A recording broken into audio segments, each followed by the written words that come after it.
আচ্ছা, স্যারের নাম কি জানো? আপনার নাম বলুন। হেমন্ত ঘোষ, আচ্ছা, আপনার বাড়ি কোথায়?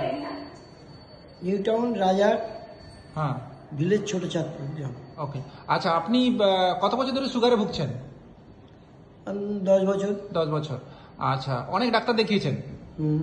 আচ্ছা, এবারে আমাদের এই যে গ্লুকাগন, এটা আপনি খাচ্ছিলেন তাই তো? এটা হাতে ধরুন, হ্যাঁ, এটা খাচ্ছিলেন তাই না? হ্যাঁ, এটা খাচ্ছি। আচ্ছা, এটা কতদিন খেয়েছেন? এটা এই 15 দিন 2টো করে খেয়েছি। হ্যাঁ, এবার তারপরে রিপোর্ট করেছেন?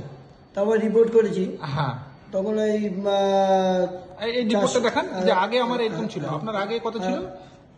আগে আমার এইটা ছিল। আমি আমি আমি বলে দিচ্ছি। আগে ওনার সুগার ছিল হচ্ছে ফাস্টিং হচ্ছে 368, 368 না 362, আর 598। ঠিক আছে, 598 ছিল। আর এটা খাওয়ার পর, এইটা খাওয়ার পর তখন এইটাই চলে এলো। হ্যাঁ, উল্টে গেছে, উল্টে গেছে। এইটা খাওয়ার পর তখন এইটাই চলে এলো। হ্যাঁ, এটা আসলে আমি বলে দিচ্ছি। এটা আসলে আপনার দেখতে পাচ্ছেন এই রেজাল্ট, 121 হচ্ছে ফাস্টিং আর 151 হচ্ছে আপনার পিপি। তো দারুণ রেজাল্ট পেয়েছেন, খুব ভালো জিনিস। তো আপনি এটাকে কন্টিনিউ করবেন তাই তো? হ্যাঁ, ওকে, খুবই ভালো জিনিস।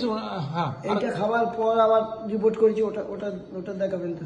না, ওটা দেখাতে হবে না, ওটা চলবে, এরপরে আমরা আবার দেখিয়ে নেবো। ঠিক আছে, খুবই ভালো রেজাল্ট এসছে উনার। কোথায় 598 থেকে আপনার 151-তে নেমে এসছে পিপিটা, আর ফাস্টিংটা হচ্ছে 362 থেকে আর এতে নেমে এসছে। তাছাড়াও উনি যখন আমাদের আবার উনি চেক করার জন্য কি করলো, যে আমাদের এটাকে আরেকবার বন্ধ করলো, আমাদের গ্লুকাগনটাকে বন্ধ করে তারপরে যখন উনি আবার রিপোর্ট করেছে, তাতেও দেখুন রেজাল্ট খুব সুন্দর এসছে। হ্যাঁ, এটাতে কত এসে যেন 195 এবং 260। হ্যাঁ, দারুণ লেভেল এসছে। ঠিক আছে, থ্যাংক ইউ।